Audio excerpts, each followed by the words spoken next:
Chapter 11. Silence ensued. The Countess looked at her callers, smiling affably, but not concealing the fact that she would not be distressed if they now rose and took their leave.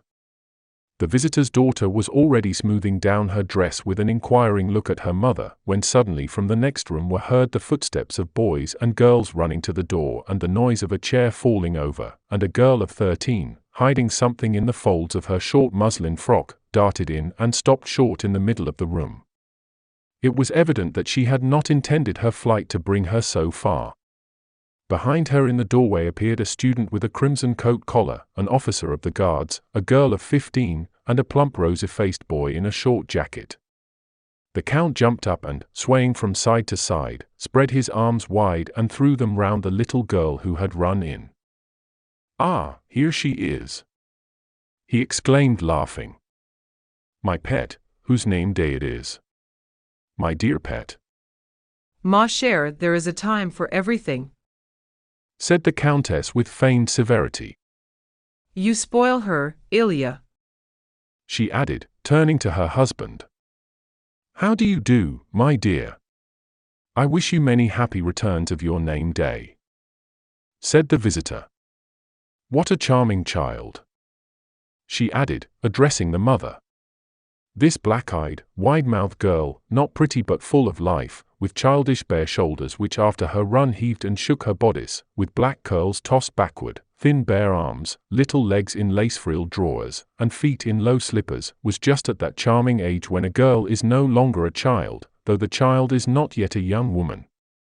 Escaping from her father, she ran to hide her flushed face in the lace of her mother's mantilla, not paying the least attention to her severe remark, and began to laugh. She laughed, and in fragmentary sentences tried to explain about a doll which she produced from the folds of her frock. "Do you see? My doll. Mimi. You see," was all Natasha managed to utter. To her everything seemed funny. She leaned against her mother and burst into such a loud, ringing fit of laughter that even the prim visitor could not help joining in. "Now then, go away and take your monstrosity with you," said the mother, pushing away her daughter with pretended sternness, and turning to the visitor she added, "She is my youngest girl." Natasha, raising her face for a moment from her mother's mantilla, glanced up at her through tears of laughter, and again hid her face. The visitor, compelled to look on at this family scene, thought it necessary to take some part in it. "Tell me, my dear," said she to Natasha, "is Mimi a relation of yours? A daughter, I suppose?" Natasha did not like the visitor's tone of condescension to childish things. She did not reply, but looked at her seriously.